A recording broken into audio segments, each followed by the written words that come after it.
This course is presented to you free of charge by TTJ Tech Services of www.ttjtech.biz and by Stir It Up of www.stiritup.com. And remember, stir is spelled with a U, not an I, so that's STURITUP.com. TTJ Tech Services and Stir It Up are pleased to offer this course to you to the glory of God and to the benefit of all those who listen.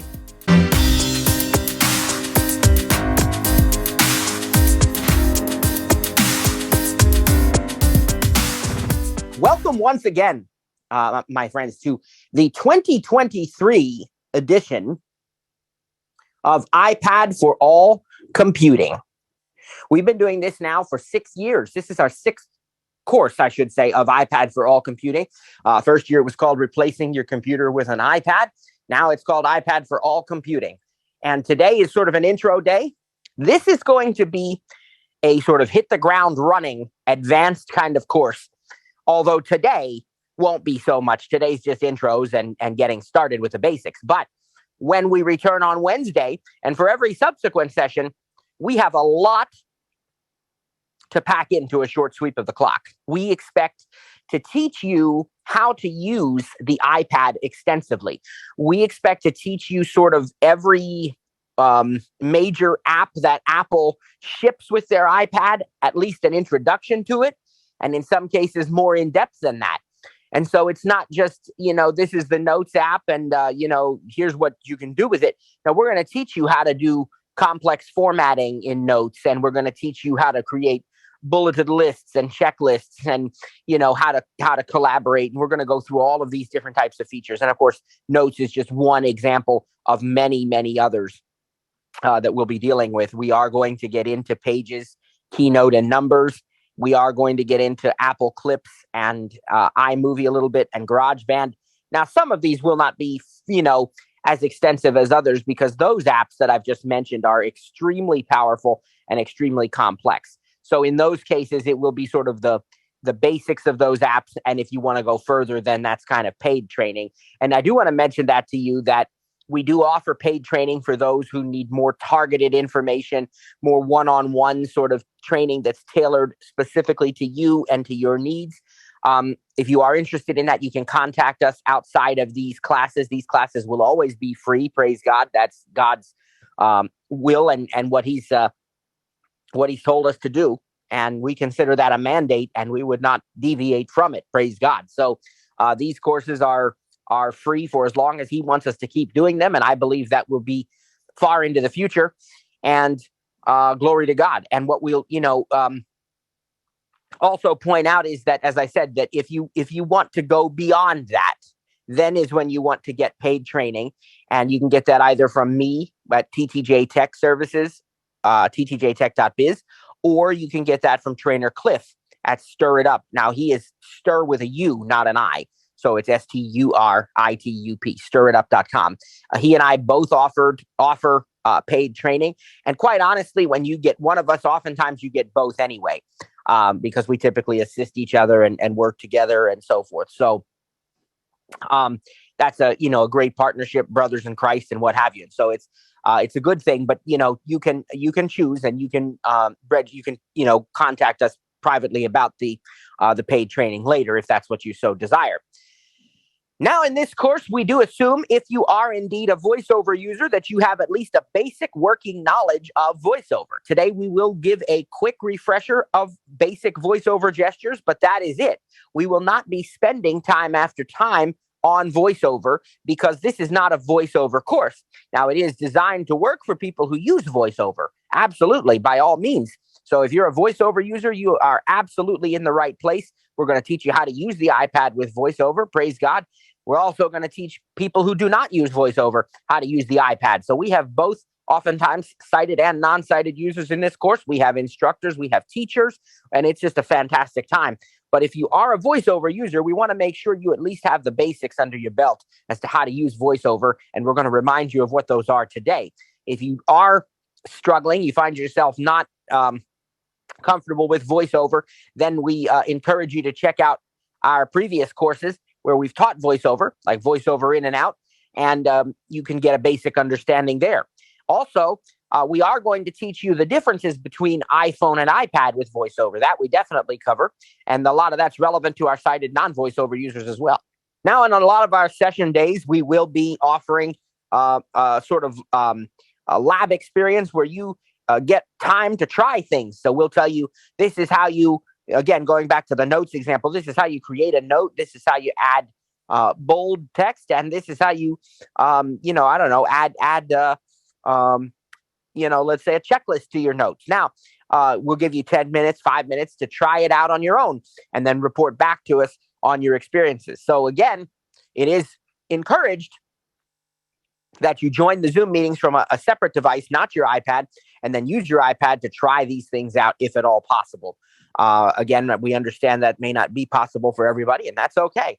But it certainly is to your benefit if you can try it out. Again, I want to thank you. Welcome to our course, and enjoy. Welcome to installment 1. iPad for All Computing 2022. Produced by TTJ Tech. What are you doing right now, my friends? Maybe you're still preparing some food to eat during class.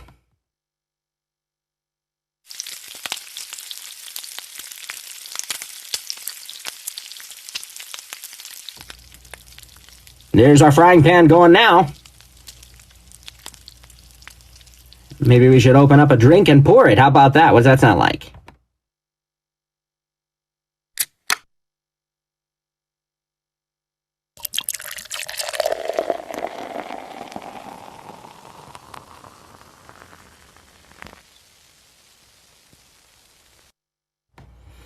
Well, I know I'm ready. What about you? How about Trainer Cliff? Are you ready? Let's see what Trainer Cliff is doing. Cliff, what are you doing there? Let's check it out.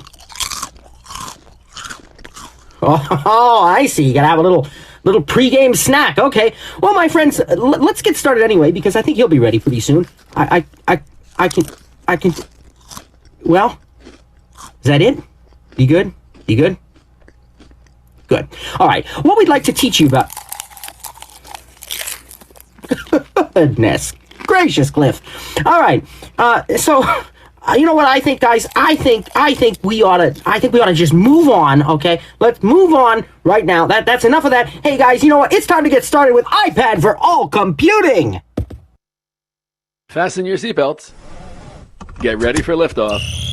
5, 4, 3, 2, 1, 0. Initiating launch sequence.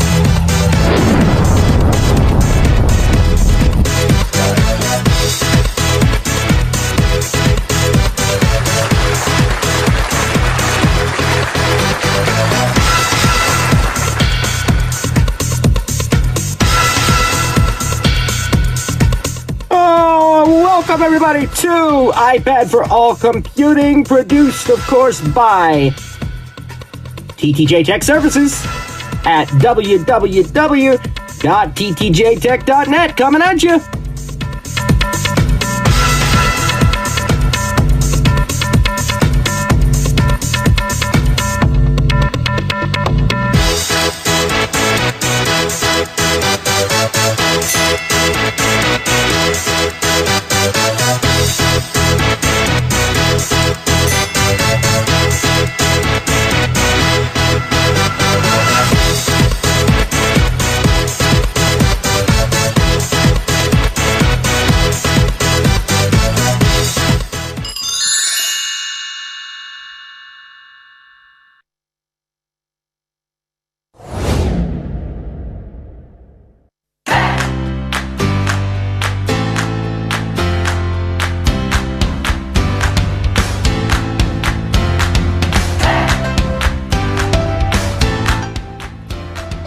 Ladies and gentlemen, it is so exciting for me to be welcoming you to what is our 5th year of iPad for All Computing in one form or another. And we are just absolutely thrilled, my friends, to be coming to you today both on YouTube and here in Zoom, wherever you might be joining us from today. We are just so thrilled to have you with us, guys. And I gotta tell you, folks, you're in for a real treat because this class is awesome. We consider this our flagship course, and it's our goal to teach you how to use the iPad from the ground up, even if you want to replace a traditional computer. Now think about that. That's amazing, right? And that's what we're gonna do here at iPad for All Computing. Now, let me be very, very clear. We can't teach everything. That's just impossible, right? We'd be here for years. We don't even know everything. How can we teach everything? All right. So what we're going to do, we're going to give you a foundation, and then we're going to tell you how to learn more. Remember, we're offering you this course completely free of charge because we're so passionate about what it can do for you. It can change your life. You know, Apple has completely revolutionized the way we work, play, learn, create, communicate, design, and express ourselves. And here at TTJ, we can't wait to share with you how that can happen. Now, if you want to go beyond this and go even further, remember that we do offer paid training courses, even our free and paid digital cafes in areas like Apple Pages, and there'll be some coming up for Keynote and Numbers and a lot more. All right, but we use our iPad for everything here in our household and on our entire TTJ team. And so, my friends, we are super excited. Right now, what I'd like to do is I'd like to take a few minutes to introduce you to the team of certified professionals who have been trained as Apple teachers, Apple certified support professionals, or have equivalent experience. We're absolutely thrilled to share that with you. And before we do, let me remind you that this course is not endorsed by Apple. We are not a partner of Apple. We're not representing Apple. We're doing this on our own because we love it so much and we believe so strongly in it. We hope it will completely change your experience for the better, whether you're a VoiceOver user or not. It's time to learn iPad for All Computing.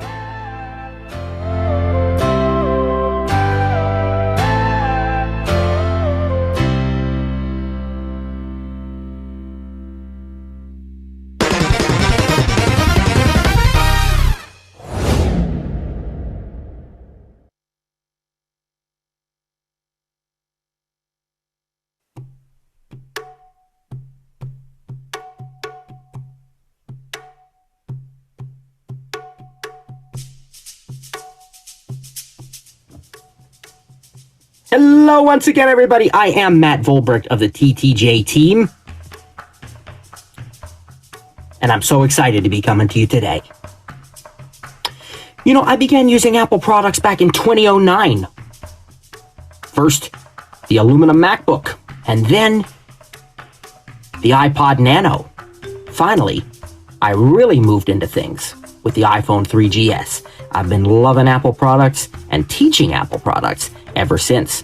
iPad, I now have a couple of iPads here. We have several in our home, from the 8th and 9th generation iPads to the 12.9-inch iPad Pro. We've got iPhone 11s, 12s, and 13 Pros. We've got Apple TV 4K devices. We've got Apple Watches. I have the SE, if you're curious. We have the 13-inch MacBook Pro with the Touch Bar. Of course, we got us some AirPods, 2nd, 3rd, and Pro. I mentioned Apple TVs. I didn't mention HomePods yet. We've got some HomePods, some HomePod minis.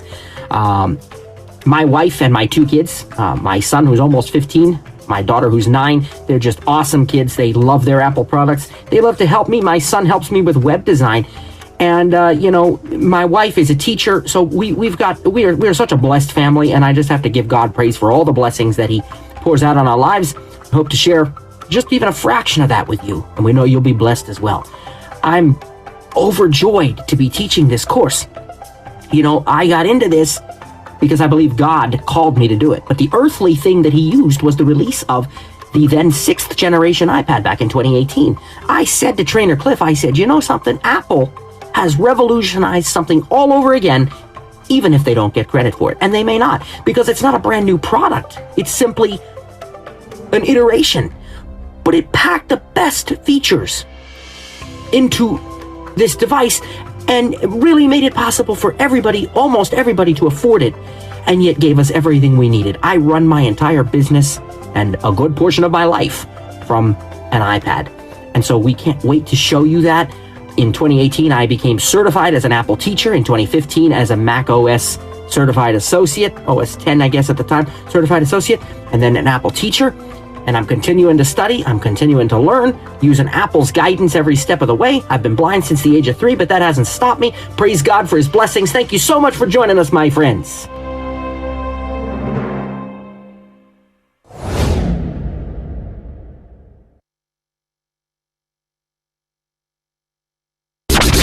Stir it up. Hello, I am Trainer Cliff. I've been involved with TTJ instructor team since 2018. Me and Trainer Matt have been friends since probably 2013 or 14. If you are a new student in this class, you'll hear that story sometime down the line. Others of you already know it.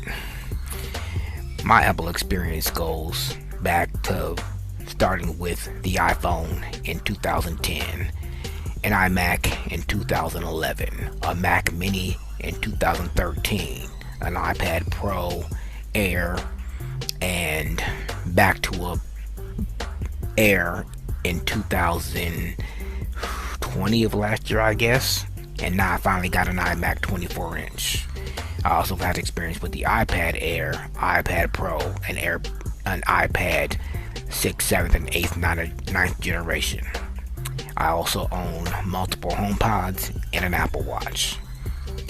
I am blessed to be part of this team and TTJ as a whole. We thrive on teaching VoiceOver and the products that it is accessible with, which is literally all of them. I also own AirPods 3rd generations and AirPod Max. I'm also studying for my ACSP, which stands for Apple Certified Support Professional, and I've also completed multiple Apple teacher courses. I enjoy working with this team because it's a knowledge of wealth that you'll get from TTJ as a whole. And individuals know certain things, like I know Mac stuff more than Matt does. Matt knows iOS stuff literally probably more than all of us does, but we all contribute. If I need an iOS question answered, I call Matt before I call Apple accessibility. So, again, I am Trainer Cliff, and great to be a part of this team.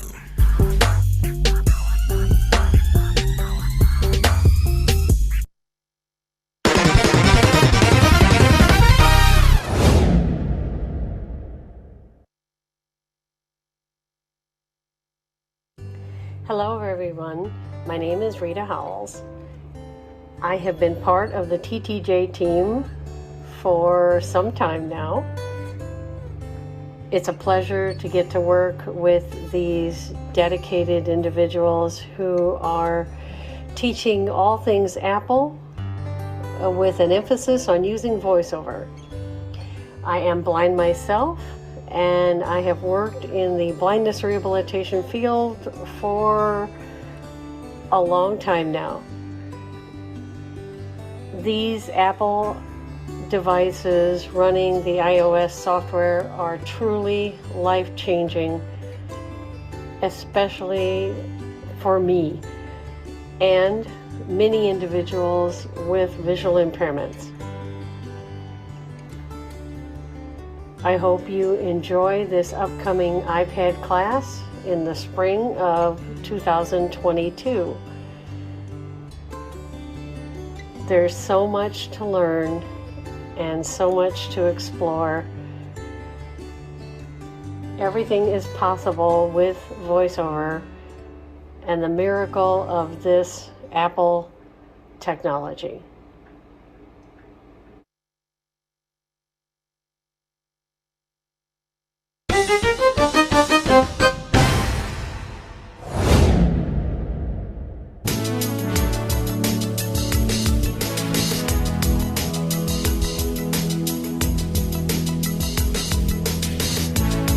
Hello everybody, Lynn Mayleaf here. It's wonderful to be with you. This is my 4th year as an instructor with the Tech Juggernaut team. I wanted to say, first of all, that it's a huge honor, and we've gotten to know the students so well. As a matter of fact, so many of you have been coming back every year. We've become a big extended family, and we're very excited for new people to join us. One of the things that I wanted to share with you about our instructor team is that we're all passionate about paying it forward. We have been working hard to learn how to use Apple devices with VoiceOver, and our favorite thing to do is to pay it forward and share it with all of you. A little bit about my background. In the past 9.5 years, I've been working for Apple in the retail store as a specialist. This has been a wonderful experience. The past 2 years since COVID started, I have been working at home, but I think that's going to change in the near future if things with COVID cooperate. Prior to my career at Apple, I worked in the field of employment for people who are visually impaired and blind, and then at a Center for Independent Living for people with all disabilities, which included technology to allow a person to be on an equal playing field with our sighted peers. So putting all of this together, being here with you, allows me to share and learn from you as well. Just wanted to say to take care, look forward to talking to all of you, and see you soon. Bye.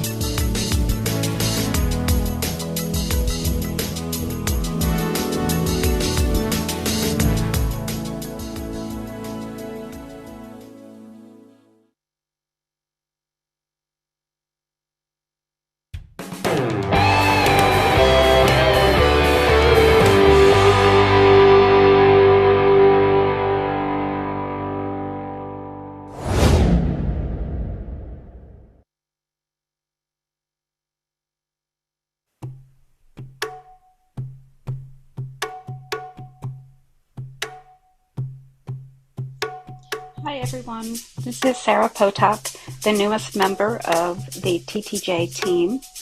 I am super happy to be on board, partly for me because I love these people, and also very happy to be trying at least to help all of you. I've been working on computers for probably the last 40 years or so, starting on computers that probably nobody knows of, ceiling to floor, wall to wall, lights flashing, etc. But now, since 2015 or actually earlier, 2013, I've been getting into the Apple world, starting with an iPhone, getting an iMac, getting an iPad. Now I have an Apple Watch, the newest of the family of Apple products. But mostly I'm really strong, well, I hope I'm really strong on the iPad and the iPhone, even though I do have a MacBook Air. I'm just very happy to be here to help if I can. That's all. Talk to you all soon. There we are, ladies and gentlemen, your TTJ instructor team, if you're glad to see them.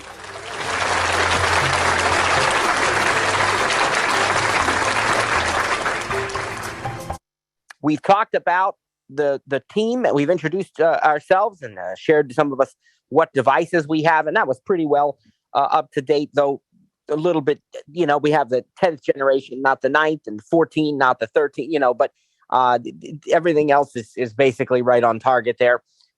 We also introduced sort of the history of this class, which is, I think, really great to hear, because it shows you sort of the earthly components that God used to really bring this to our attention. And certainly he got my attention with the awesome features of the iPad 6th generation at that time that I mentioned back in 2018. And I've been a full-time iPad user ever since. The iPad is my absolute favorite Apple device. And I still have all of them, and we still probably have even more Apple devices than we did in that recording. Praise God. But I will say that the iPad is the device. I do own two of them. And when I leave the house, of course, the iPhone is always with me. Praise God. I love the iPhone. But when we leave the house, if we're going anywhere longer than just, out to dinner or something, or a quick little trip somewhere, the iPad always comes with me because I do everything on that iPad. So I'm always bringing one of the iPads with me. And we're going to talk more about how to set up and use cellular data on an iPad. And that's one of the reasons that I can take the iPad with me anywhere, because even if there's not Wi-Fi, I have cellular capability right on my iPad as well. So we're going to definitely talk about that in just a moment. And again, before we do, I want to do a very, very quick review of VoiceOver gestures for those of you who are VoiceOver users. And I mean, this is going to be super quick. We'll have it done in probably 60 seconds.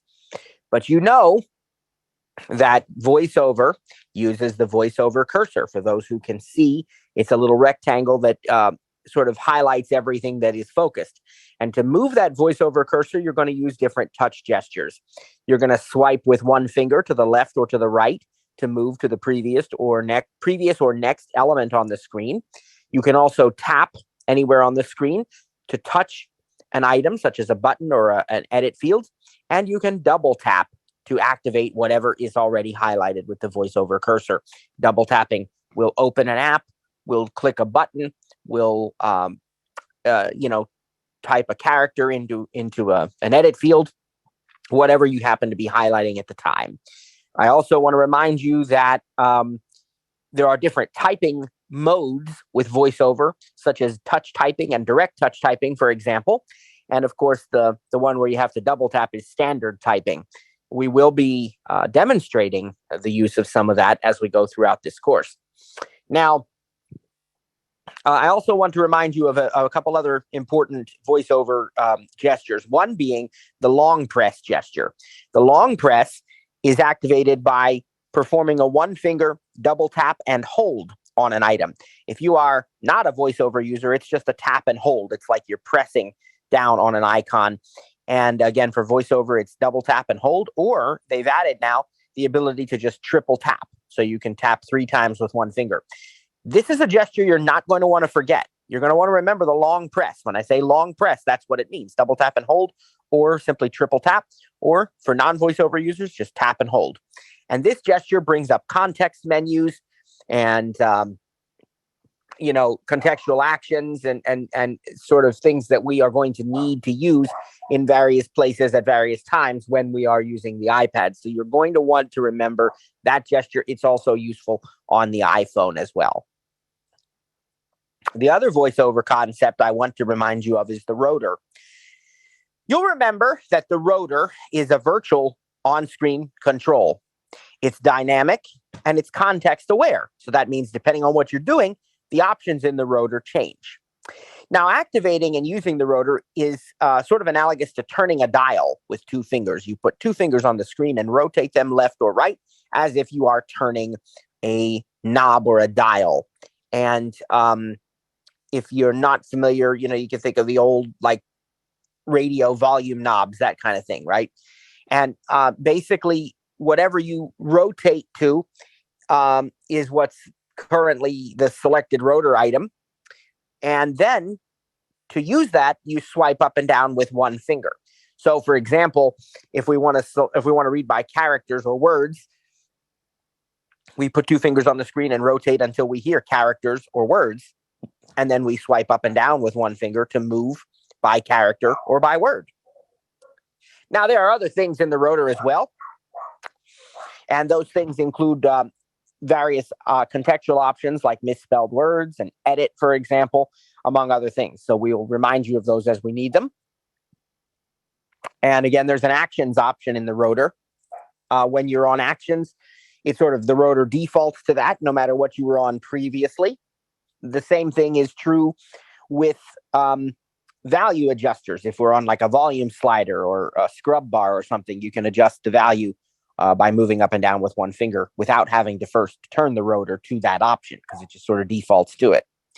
Now, of course, there's a lot more to VoiceOver than that, but that's the basic review I wanted to give you, just to make sure that we have a basic understanding. And if those concepts are a bit uncomfortable for you, you may want to get in touch with us and get some of the earlier recordings about VoiceOver, so that you are for sure in good shape on how to do everything else that we're going to be doing. All right, so that completes our brief overview or quick review of VoiceOver. And for those who don't need it, we apologize that we made you wait through that, but we're sort of all on the same page now, I think. So the next thing I'd like to do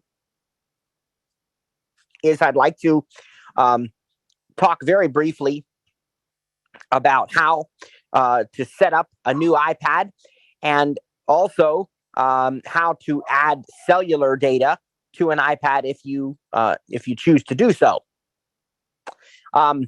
There is, ever since the iPad was first created, there has been cellular capability as an option for the iPad. Okay, and so that is still true to this day.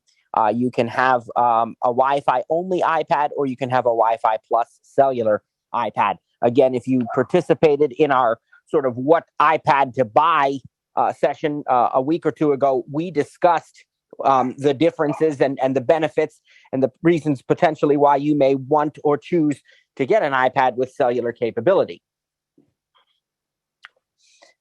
All right, so today we're going to talk briefly about setting up a new iPad and adding cellular service to it if you choose to do that. Now, the general process for setting up a new iPad is absolutely the same as setting up an iPhone, in that you turn it on and you can immediately start setting it up. Or if you're a VoiceOver user, you can immediately turn on VoiceOver right out of the box. So if you are a VoiceOver user, you don't need to have sighted assistance to set up your iPad. You can turn on VoiceOver and you can immediately start using the iPad. So to turn on the iPad, let's describe, before we do that, the basic orientation of an iPad and the different options, because we're going to be needing that as we progress through this course. So holding the iPad, obviously with the screen on top, on the the side of it that's facing you, and that's the front, that's the display, and you face that towards you. And then we can decide which orientation we want to hold the iPad in. So if we hold the iPad up and down, and I'll rotate mine here. Okay, now I'm holding my iPad up and down. And I am, let's see. There we go. Okay. Okay, so I'm holding my iPad up and down, and at the on the sort of right side of the iPad, I find volume buttons. Okay, there are two volume buttons there on the right-hand side of my iPad, volume up, volume down. You can imagine that. And on the very top edge of the iPad, above the display, the top edge, there is a single button. And that is often referred to as the top button, okay, because it's on the top of the iPad. It is sort of what we used to call the sleep-wake button. It typically does a lot more than that now, but that is the way we think of it. It's the top button, okay? Now, if you have a 9th generation or older iPad, you'll also have a headphone jack on the top edge of the iPad opposite the top button. But that is no longer true on any of the current iPads, 10th gen, iPad Air 5th gen, or any of the iPad Pros. It is still on the 9th generation, which technically is still a current iPad because it is still available to purchase. But anyway, that one does have a headphone jack on the top edge. All right, we're going to sort of rotate the iPad now back to, there we go, back to the way that I like it. And we'll talk about what that is in just a second. So the mode that we were previously talking about, where we have it up and down, top button is literally on the top edge, headphone jack potentially on the top edge if you have one, volume buttons on the right-hand side. That is considered portrait mode. That's the same mode you use your iPhone in. That's the portrait orientation. If we turn the iPad so that it is what we would consider maybe horizontal or sideways, the volume buttons are closest now to our chest if we're holding the iPad in our hands. And the top button is now actually on the right of the iPad, the way we're facing it, the way we're holding it. That is considered landscape. And if we touch the left now of the iPad, which was previously the bottom when we held it the other way, that left is the charge port, okay? Certain models, like the 9th generation iPad, have a home button on the left then also, but all these new models do not. So we'll just go with the charge port, and it is on the left-hand side when we're holding the iPad this way. That is a landscape orientation. We can also hold the iPad landscape with the charge port to the right and the top button on the left. So we can have that either way, whichever direction, whichever orientation we prefer, or sometimes a particular orientation might be mandated by a particular case or keyboard that we wish to use with our iPad. Now, I want to talk about something very important here with regards to landscape orientation. The display, the screen of the iPad rotates to accommodate whatever orientation you are holding the iPad in. Everything on the screen changes to fit that orientation, to fit that way you're holding the iPad. So if I say to you, touch the top of the screen. All right, listen again. If I say to you, touch the top of the screen, where is the top of the screen? Well, that depends on which way you're holding the iPad. If we're holding the iPad in portrait mode, with the top button literally on the top, then the top of the screen is there at the top of the iPad, okay? But if we rotate the iPad so that the charge port is to the left or to the right, we're in landscape mode. Now the top of the screen is no longer the physical top of the iPad. The top of the screen is now top based on the way we're facing the iPad. Let me try to say that again. The top of the iPad screen changes depending on which way the iPad is facing. And you need to get that, because I've actually had students that didn't get that and they were very confused. And I was confused because I didn't know what they were doing. I'd say, you know, touch the top right of the iPad, and I'd hear like the lower left or the right side or something. And I said, where are you not touching the top of the iPad? Lift your hand and actually touch the top of the iPad. And they said, I am touching the top. Well, no, they were thinking based upon the actual physical design of the iPad. But I'm telling you, the screen changes to whichever way you're holding the iPad. So the top of the screen is always what's the top for you at that moment based upon the way the iPad is facing. So the really cool thing about the iPad is that it supports any orientation almost all the time. Every once in a while, you will use an app where the app is designed to force a particular orientation. And that is like, for example, GarageBand is a great example of that. When we get into that, you'll see that GarageBand has to be used in landscape mode because the developer, Apple in this case, had implemented a requirement to force the device into landscape mode for the best experience. And developers can do that. So you may every now and then run across an app that has to be used in one way or another. But typically, home screen and everything, the iPad will work in any orientation, whichever way you turn that iPad. So you can have it portrait. Again, the button on the top, volume buttons on the right-hand side. You can have it sideways, landscape, where the charge port can either be on the left or on the right. And you can even have what VoiceOver calls portrait flip, which is where the charge port is on the top. So the physical bottom of the iPad is now the top. Okay, so you can have it in all four orientations, pretty much no matter what you are doing. Now, here at TTJ, we recommend using the iPad in landscape mode with either the charge port to the left or to the right. That's up to you. But we highly encourage that, though it is not required. You can use it in whatever orientation you like, but we feel very strongly that you're going to get the best experience possible if you use your iPad in landscape mode. That gives you the most opportunity to get the best screen real estate.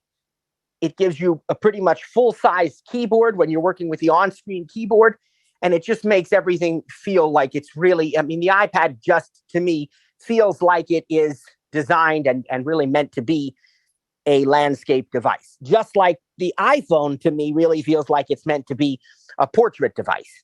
You can use the iPhone in certain apps in landscape, but I typically prefer that in portrait, but the iPad definitely I like in landscape mode.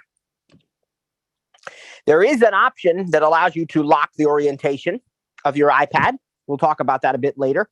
I don't do that, and I don't recommend that because sometimes I do want to use it in a different mode, but that's, again, personal preference. You're going to hear that phrase around here a lot. All right, so we've discussed the different ways to hold the iPad, and we're going to give you the rest of our little tour of the physical layout of the iPad. To touch on what you were just talking about locking your iPad in orientation, if you're using an unattached keyboard, it's going to stay in a landscape anyway, so there's really no reason to lock it.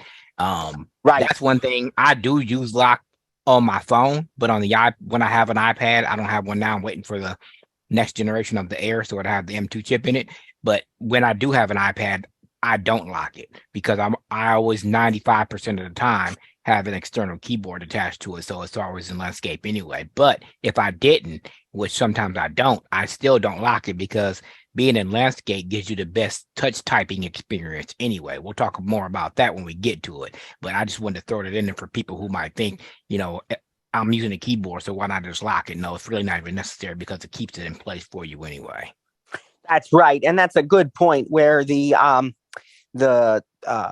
and most and really any keyboard that I've seen since the 6th generation iPad, when we were using that slim folio, all of them, Apple, Logitech, they all, if they're physically attached to the iPad, they all mandate landscape mode, typically with the home button if you have one, or charge port to the right. So you really don't have a choice when you're using. I mean, if you want to actually type on the keyboard, some of them, have different modes, and we'll talk about that when we get to that point in this course.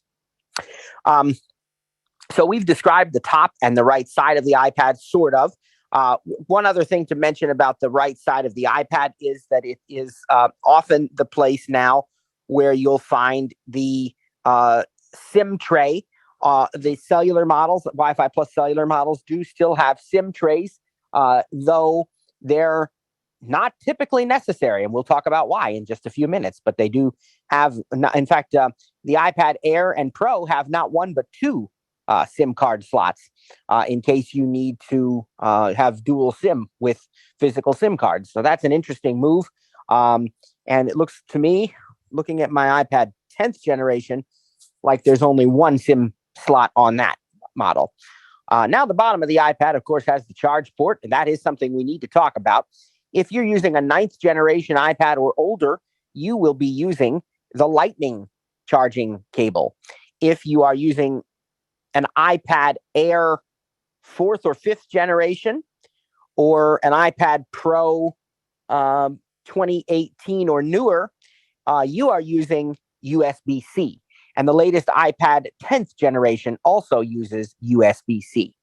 Now, if we're being really technical about it, there are differences in the speed of USB-C, and some of them are considered Thunderbolt, not just USB-C. So there's other varieties here, but really, for the purposes of what we're talking about right now, just knowing that it's USB-C is enough, because you'll make sure you have the right cable. Apple does ship the cable and the charging block with the iPad, so you have everything you need. And in fact, the newest iPads come with a really nice braided USB-C cable. All right. Now, the other thing our iPads have is either 2 or 4 speakers placed in different locations, depending on the model. We won't go into all that right now, but we did talk about the volume buttons.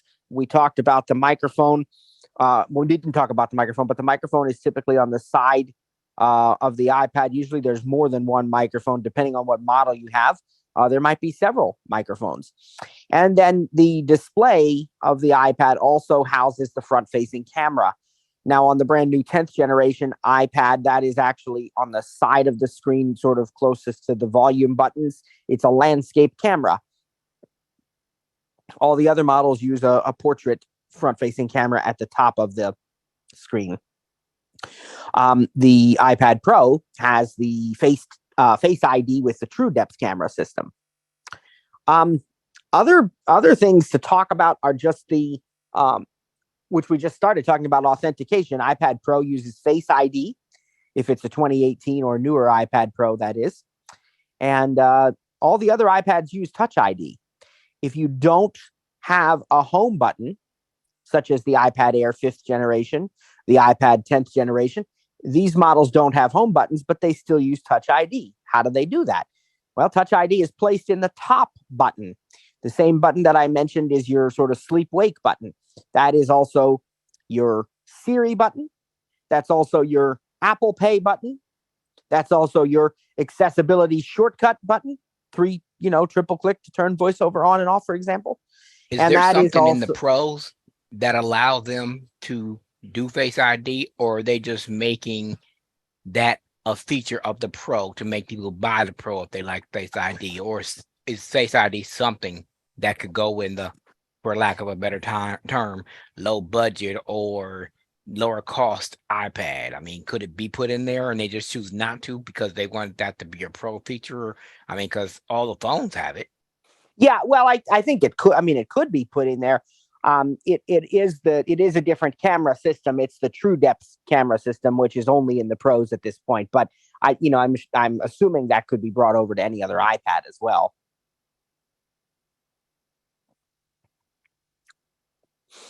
All right, so that's sort of an overview of the physical layout of the iPad. And now we're going to talk about, I mentioned to you already that you set it up in just the same way as you set up an iPhone. Turn VoiceOver on if you need to, right out of the box. So you're going to turn on the power with that top button, press and hold it. Maybe 5 or 6 seconds. If you can see, you'll see a little Apple logo. But if not, it's about, roughly 5 to 6 seconds. And then when you let go of the iPad button, just wait another 20 seconds or so, maybe 30 to be safe. But anytime you want, you can start triple clicking that top button to turn on VoiceOver if you need it. And again, this is right out of the box. You don't need sighted help. Now, you can set up the iPad by manually typing in your Wi-Fi network password, your Apple ID, all those things. But if you have another device, such as a previous iPad or even an iPhone, you can unlock that second device and you can bring it close to the iPad. And after you choose your language and region on the iPad, it'll ask you to do this. And you bring that other device close to it, and that enables what's called automatic setup. Now, if this doesn't work for you, make sure you have Bluetooth and Wi-Fi turned on both devices, and make sure that the sort of previous device, it might be just an iPhone or some second device, but make sure that device is signed into iCloud with your Apple ID. Those things being true, signed into iCloud, Wi-Fi on, Bluetooth on, you should be able to perform automatic setup. I do think it's got to be the iPhone 11 or newer. So older models may not be able to do this, but one thing I want to mention about that is I think your device that you're transferring from has to be locked first and then you unlock it, because I tried updating my Apple ID with my phone with my Apple TV the other day, and it said everything you just said. It must be on the same Wi-Fi, Bluetooth, all that. And I kept on putting my phone over by the Apple TV, and it wouldn't do anything. Like, what's going on with this thing? So then I lock it, and then of course the prompt to unlock to update my Apple ID comes up. So if your second device or the device you're transferring stuff from is already unlocked, I don't think it's going to give you the prompt. I think it has to be locked first, then you unlock it, and it gives you that prompt to, do that transfer. So I can't confirm if it's that way phone to phone, iPad to iPad, but I do know when I tried to update my Apple ID info with my Apple TV the other day, and it told me everything you just said about making sure them things were done, it didn't give me the prompt until I locked my phone. Then it popped up, unlock your iPhone to update your Apple ID. So Wow, I don't that's know if it's the interesting. same way. I haven't gotten a new phone or iPad in a while, so I can't confirm that. I just know that it made me do it with my Apple TV. Well, at least now you know what to try. If it doesn't work and the prompt doesn't come up, then try what he said. Lock the device, and then when As you a matter unlock of fact, it Yep. did do it when I got the new HomePods. My phone had to be locked in order for me to get the prompt to set up my HomePods with my phone. So I think it might be across the board. Okay. Well, there you go. So now you know. And one thing I want to point out is that there are different ways. So what we're talking about right now is automatic setup. I don't want you to get confused. For those of you who are new to this, just hang on with me for a moment. I'm going to probably go a little bit over your head for just a moment if this is new to you, but I want to clear up a little potential misunderstanding for our sort of veteran users, and then I promise we'll get back to the basics here in a second. But I want to clear up the difference that when you do this automatic setup, that is not the same thing as restoring from a backup from iCloud or directly from the other device. Now, it can be. All right. That's sort of the logical next step. If I bring an old iPad near the new iPad and I use automatic setup, then it's going to automatically assume that I want to use a backup from that previous iPad. And I can say yes to that, or I can say no to that. So that is the logical conclusion, but they're not related. And the reason I bring that up, or they're not the same. And the reason I bring that up is because let's say you have an iPhone and you say, well, I sure would like to use this iPhone to set up my new iPad so I don't have to manually enter Wi-Fi. I don't have to manually enter my Apple ID, and I don't have to manually enter my password because I'm just not comfortable with that yet. But I really don't want to restore from an iPhone backup on my iPad because I don't want the same apps. I want something different. You don't have to. All right. The two are entirely separate. You can use automatic setup to automatically copy the Wi-Fi info and the Apple ID info. And then when it asks you if that's the backup you want to restore from, you just say no. You say choose other backups. And at that point, you can restore from any backup that you want or not at all. You can say don't restore, and it sets up the iPad as new. I like to have different apps on my iPad than I do on my iPhone. I have some of the same, but not all of the same. And so I have different backups for each device. Now I have current backups for my iPads, and certainly I could restore from those. But a lot of times when I get a new iPad, I like to set it up as new because I'll still get all of my important data, my documents, my calendar events, my photos, my music, everything, thanks to iCloud.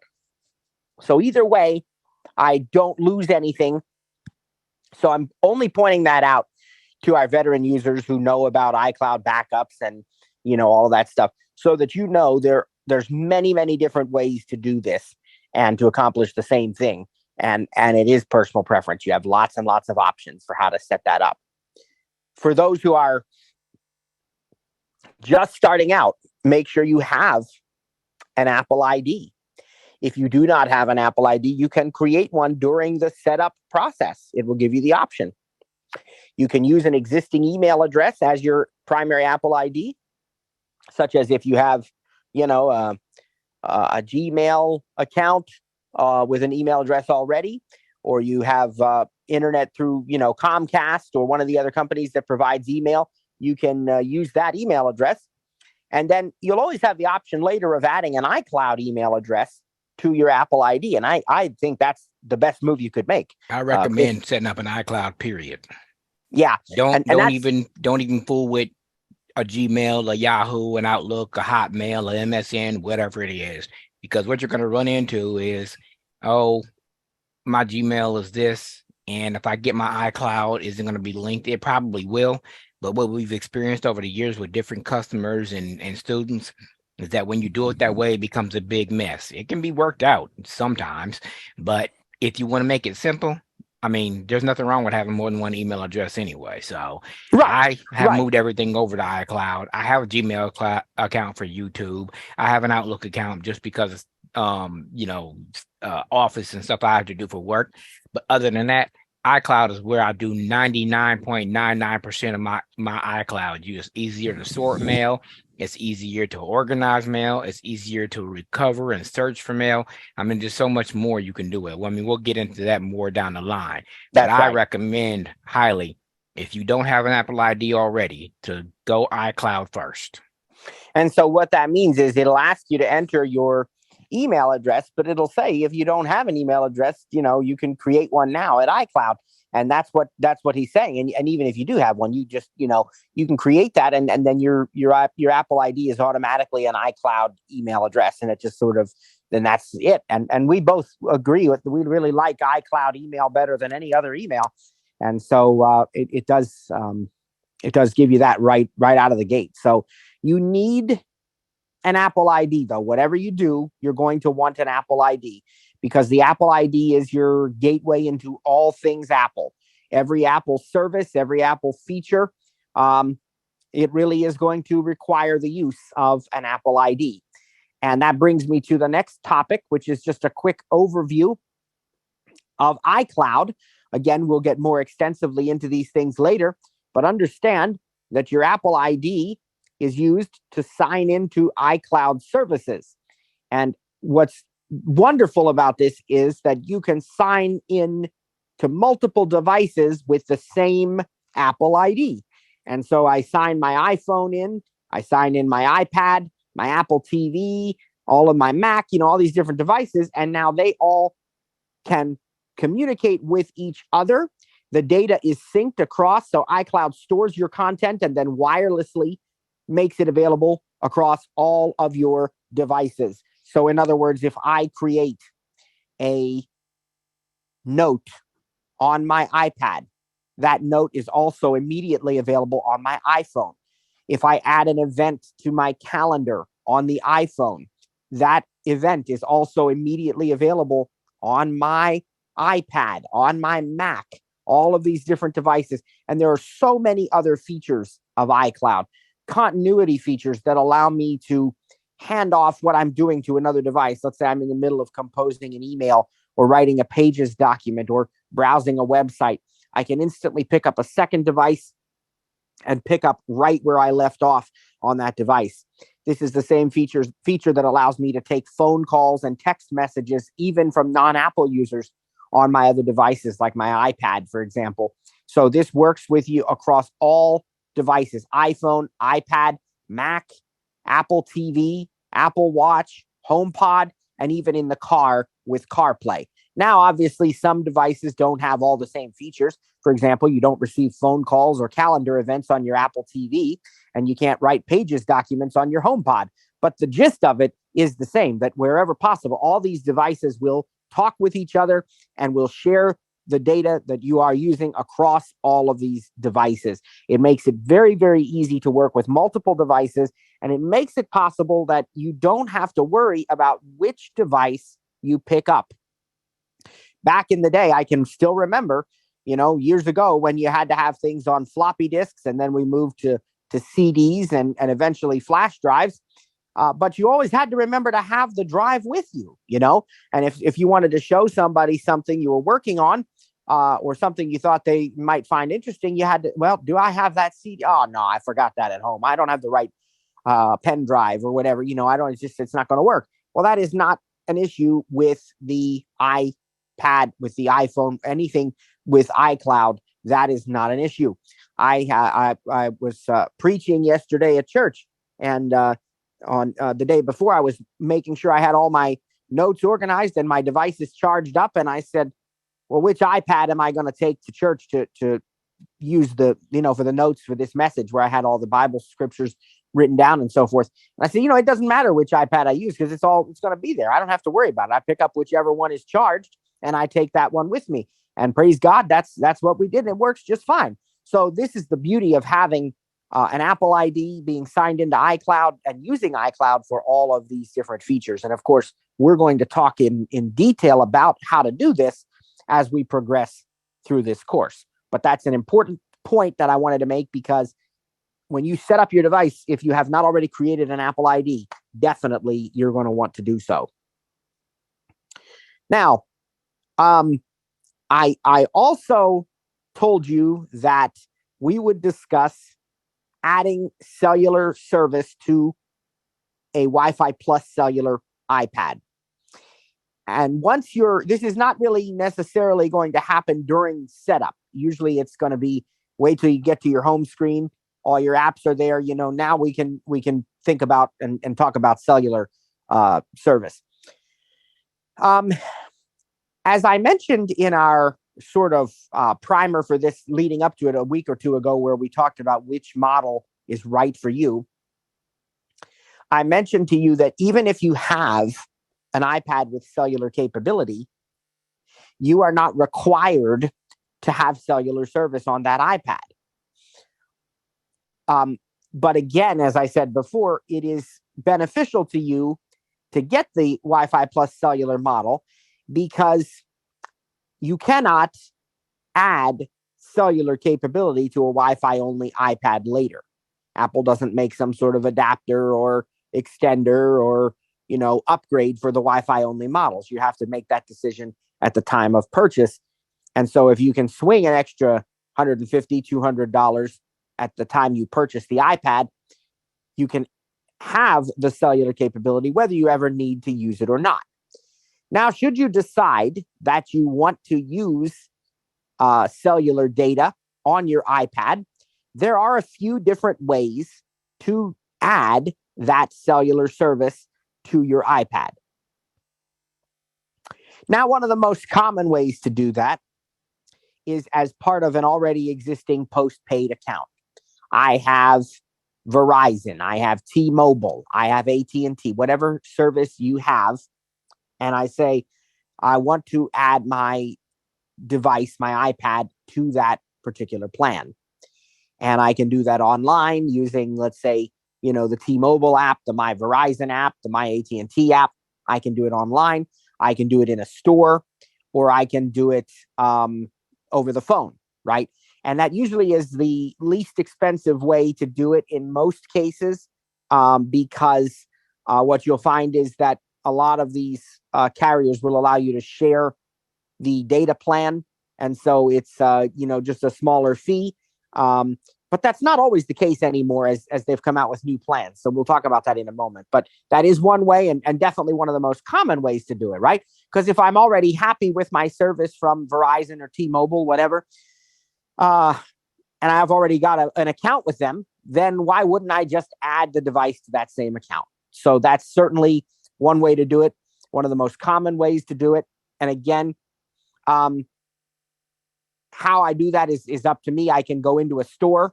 If there's one nearby, I can just bring my iPad with me and say, hey, I want to add service to this device. I can do it over the phone, or I can do it online or using the app. Usually the apps like the T-Mobile app and so on are very, very accessible. Many carriers even sell iPads, and there may or may not be a benefit to buying it through the carrier. In the case of the iPad, you can often finance them interest-free for a year, for 2 years, for 3, whatever the carrier offers. And so you may not have to pay the purchase price up front. That can be an incentive for some people. Also, there are some carriers that actually require you to get the iPad from the carrier itself, and it will come already ready to go with a SIM card or whatever. And it will be already activated. I mentioned Xfinity Mobile has some restrictions like that and how tablets get added. So you want to check that first if you have one of these smaller carriers. And Xfinity Mobile, it's hard to call Xfinity Mobile a small carrier because Comcast is the largest internet provider in the country.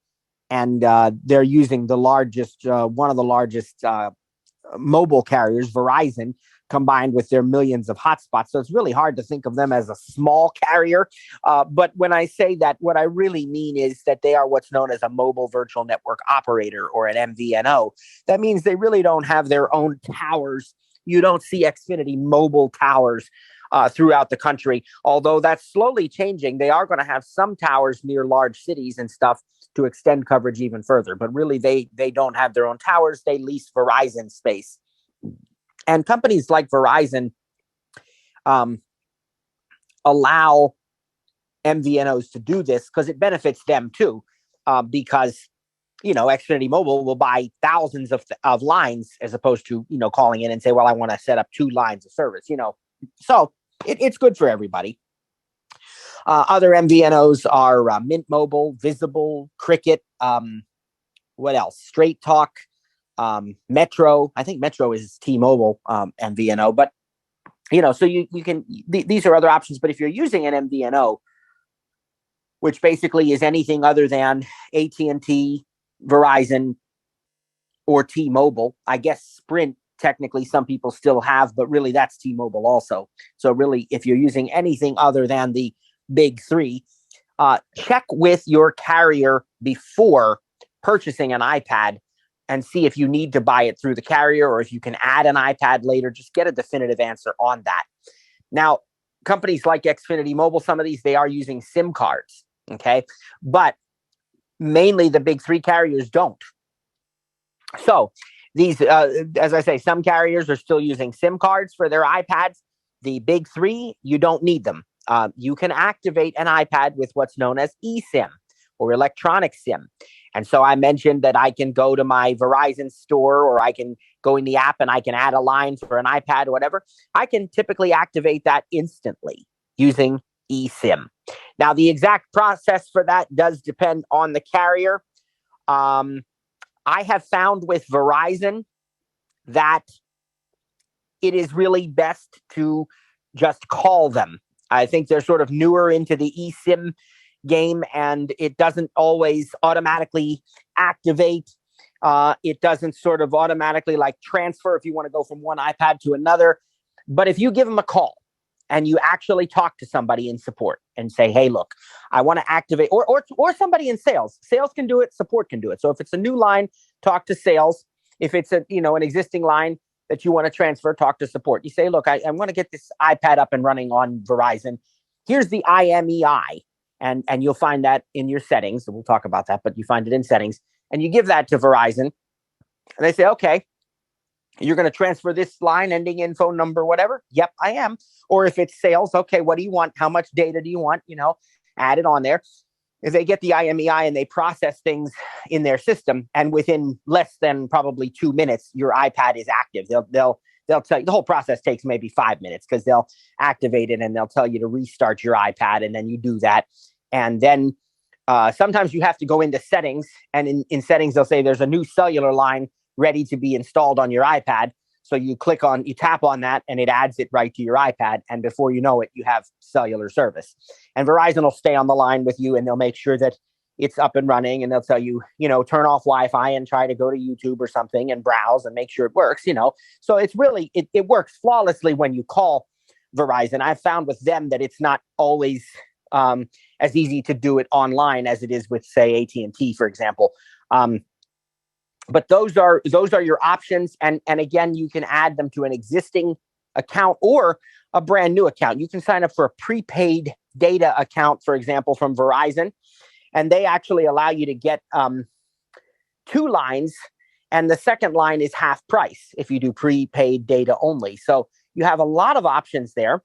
And then there is one final option. If you just want to get data on your iPad and not worry about anything else, you can actually sign up for a plan right on the iPad within settings.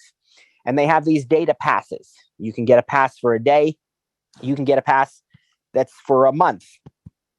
You can have a one-time pass, and you can have a pass that automatically renews. So if it automatically renews, then it's just like a regular, data plan, but it's prepaid, and each month it will just renew for you. There are many choices on the iPad under settings for companies that support these data passes.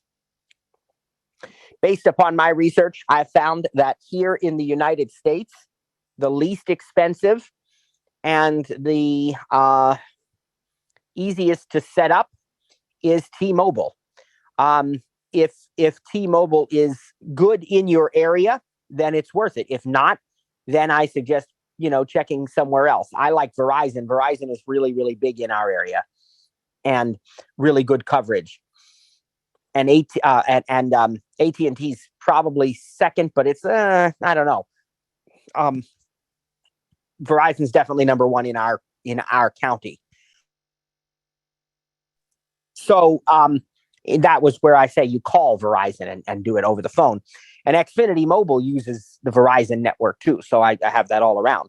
But if T-Mobile works for you in your area, that's going to be the least expensive way to add a data pass.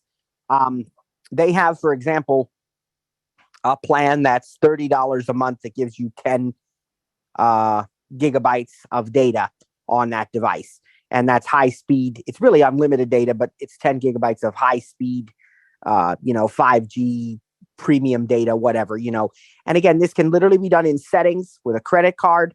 You can, fill out the information and, within 2 minutes, you have cellular service active on your iPad using eSIM. Again, with these data passes, you can cancel them anytime or you can pause them. So you can, you say, well, I don't need cellular data most of the time on my iPad, but this month I'm going on vacation for 2-3 weeks. I want cellular data. So you add a 1 month data pass, add a data pass for a day, whatever. And then you don't have to keep it. You can suspend it. You keep the account, but suspend the service or actually cancel the plan if you really want to. Now, having this cellular data, of course, allows you to use your iPad on the internet anywhere you go. So if you are wanting to, if you want to maybe say, well, I want to make phone calls from my iPad. Well, the cellular data is really data only. So it's not truly letting you use your iPad as an iPhone in the truest sense of the word, except you kind of can. You kind of can because you can take iPhone calls from your iPhone number on your iPad. You also can use FaceTime and FaceTime audio on your iPad. You also can use third-party apps like Skype on your iPad. So it really does let you use your iPad as a phone. Now, the main thing that happens when you have an iPad with cellular data is that you can be anywhere and use all the same features. I mean, the internet is so important. The internet is just, we use it for everything, right? I mean, not just browsing the web in Safari, but anything we do almost always has an online component to it now. And so having this cellular service active on your iPad allows you to be in the car, somebody's driving, or on the train, or in the park outside, or at the coffee shop, or wherever you want to be and still have your internet connection. And you don't have to worry about unsecure Wi-Fi when you do that. So I really like the cellular capability. Now, if you do want to use Wi-Fi, of course, you can join any Wi-Fi network that's available.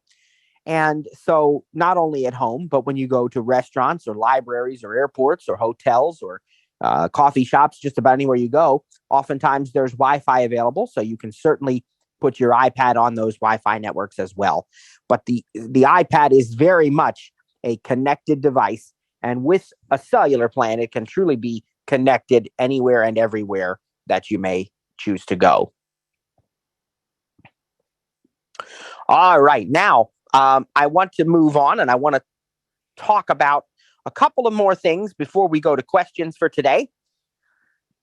I've already told you that we feel very strongly that it is best, though it's not required, it is best to use the iPad in landscape orientation and with either the charge port to the left or to the right, whatever you choose at the time.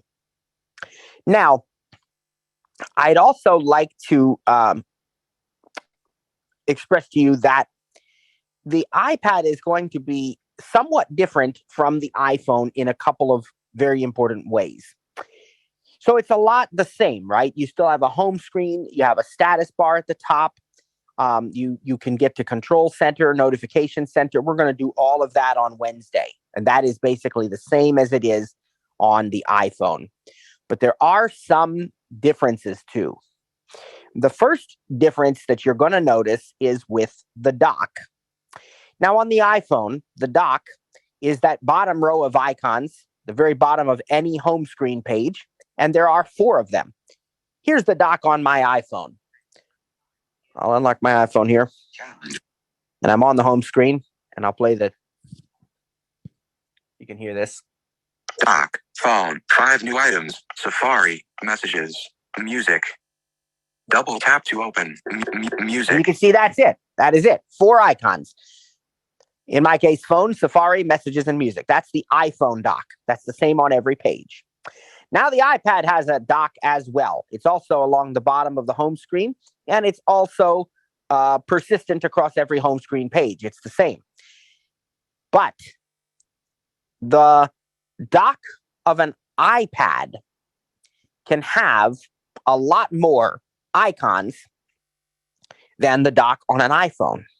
And in fact, the dock on an iPad is divided up into 2 sections or 2 sides. The left-hand side of the iPad dock is your favorite apps, and you actually put the apps there that you want, or Apple ships the dock items that they feel are most popular and put them on the dock already. And you can change those, or you can add more of them. I think I heard a YouTuber one time say that he or she had like 15 or 16 apps on the dock. I don't know if there's a limit. I would not recommend having 15 or 16 because visually that becomes a problem, because the app icons become so small that it's very difficult for anybody who can see to even tell the difference. So I don't recommend 15 or 16. Apple puts, I think, 6 on the dock by default. So I'm going to pick up my other iPad and show that to you now. I showed you the iPhone dock, right? Dock on my iPhone, but let's get my here. Here we go. 3:21 p.m. Notifications. Okay, so here's my iPad dock. Starting on the left. Sorry about that. Here's my iPad dock. Left-hand side. Dock, music, messages. Okay, that's the Double tap to open. That's the first one. Page, dock, messages, Safari, music, mail, calendar, photos, notes. Double tap to open. You can see that I actually have 7 icons on my dock. Messages, Safari, music, mail, calendar, photos, and notes. 7 different app icons on the dock that are always there no matter what home screen page I'm on. And then you're going to see that if I swipe right again, we go to the right-hand side of the dock. Suggestions, books, YouTube, One App Store, App Library. Double tap to open. App Library. And that's it. Let's talk about what that is. So what we have on the right side of the dock is known as the suggested app area. Now, what's the suggested app area? It's typically 3 apps, and oftentimes it's your 3 most recently used apps. But it isn't always your 3 most recently used apps. Sometimes it might be an app that Apple thinks or iPad OS thinks you want to use based on behavior. For example, if I get up every morning and open the Apple News app so that I can read the news while I'm sipping my coffee, then it might start to show me the news app as a suggested app on the right-hand side of that dock. If I am using, let's say I'm using Pages or Mail on my iPhone, it's going to show me Pages or Mail as a handoff badge on the right side of the iPad. What's a handoff badge? Well, remember I said you can start on one device and pick up right where you left off on another one. So that's what that is. That's called handoff. And if I am actively using an app that supports handoff on my iPhone, for example, then one of the app icons in the suggested app area is going to be that same icon, so I can hand off to that device. And it's even possible if I'm using an app like Mail that I'll see Mail on both sides of the dock, because Mail on the left is just the regular Mail app. Mail on the right is the handoff of the message I was composing on my iPhone. So be aware of that as well. So the right side of the dock is suggested apps, but it often does end up being the 3 most recent apps that you've used. And then you also heard app library. We're going to teach the app library on Wednesday. So you'll get to see what that is, but that's typically on your dock, and you can customize all of this. Right now, I'm just pointing it out so you understand that there is a difference between the dock of an iPhone and the dock of an iPad. We will teach the app library on Wednesday. Now, the other thing that I'd like to point out about the dock is that it is available not just on the home screen. You can make the dock available within an app. When you're in the app of your choosing, whatever app that may be, you're working in Keynote, you're browsing the web in Safari, you're watching a movie in the TV app, or, HBO Max or something, you can, there is a gesture that you can perform that we will teach to you that actually brings up the dock while you're in that app. And that allows you to multitask. It allows you to quickly switch to a different app. There are lots of benefits to being able to have this dock available to you while you are working inside of another app. Now, there is another difference that we're going to cover on Wednesday between iPhone and iPad, and that difference has to do with the screen of various apps being split screen. So I will give you an example of this right now by telling it to you, but we're going to wait until Wednesday to demonstrate it for you. But if, for example, you are using, let's say, the Mail app, when you use Mail, what you will find is that in the Mail app, the message list, your list of messages, is found on the left-hand side of the iPad. So you'll see all your messages there on the left, okay?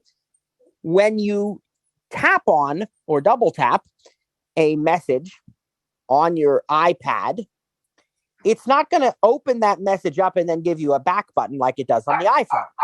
So when you open a message on your iPhone, that's exactly what it does. It actually opens the message up, and that message takes up the whole screen, and then there's a back button to go back to your inbox in the Mail app. Well, that is not the way it works on the iPad. On the iPad, what happens? You actually select the message. You select the message when you double tap it, but you'll still see the whole message list on the left-hand side. It's just that that message will say selected. So where is the message? Well, it's on the right-hand side. Whatever you select on the left determines what you're going to see on the right. So if I get a message from Trainer Cliff and I select that message, it's still going to have my whole list of messages on the left. But now if I touch the right-hand side of the iPad, my message from Trainer Cliff is going to be selected, and I'll be able to read it. No back button, because I don't need it. If I want to see a different message, I just select a different message. The same thing is true in settings. If I open up settings and I select a settings category on the left, like Wi-Fi or sounds or accessibility, that's going to show the options on the right-hand side. And by default, when you open settings, you'll find that general is selected on the left-hand side. And so you'll find on the right-hand side things like about, software update, and so on.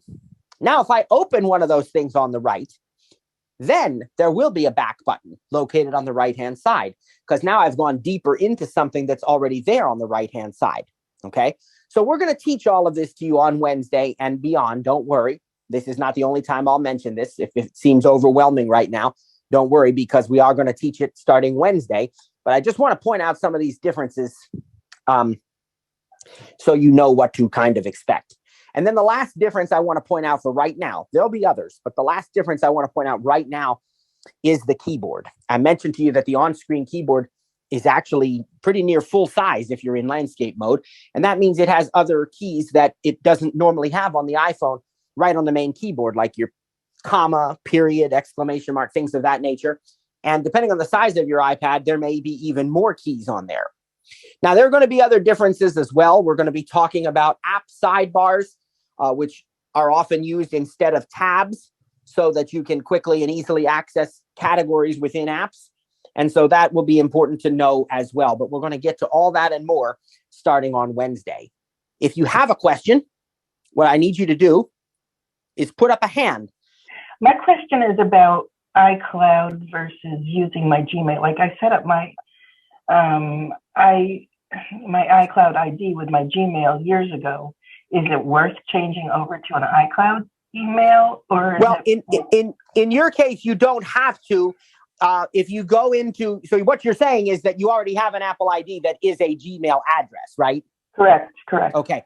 So that Apple ID can already do everything except for iCloud Mail. But if you go into settings and you tap on your name and then you tap on iCloud, you'll see that iCloud Mail is in there.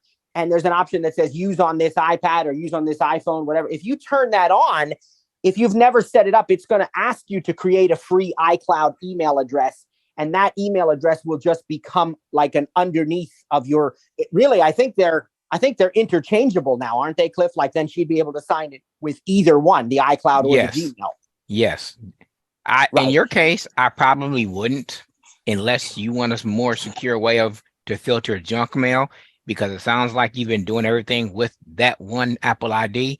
The instance that I was talking about, you get some people that say they want to change their Apple ID and they want to get iCloud. Well, you can't change it from a Gmail to an iCloud, but you can add it to an iCloud or a Gmail from an iCloud. So it's like he just said, you can sign in with both. But if you were in a case where you couldn't remember your password, then you would lose all them Apple purchases and stuff like that. Right. You always want to have that original Apple ID. And like, that's what I do, because in my case, I mean, I created my Apple ID, over a decade ago now. Right. Back before even iCloud, back before iCloud even existed.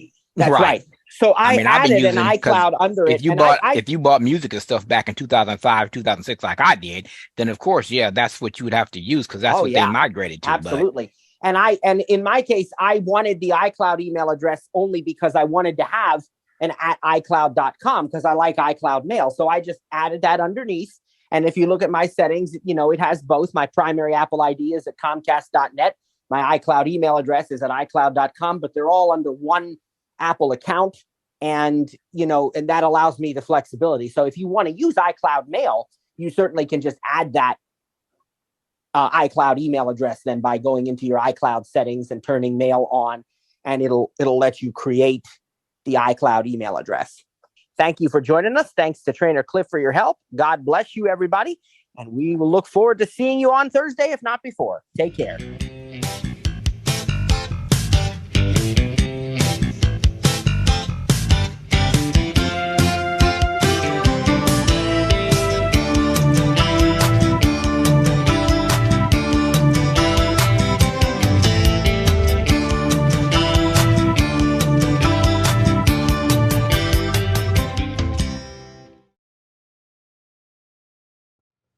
This has been a TTJ Tech Services and Stir It Up presentation.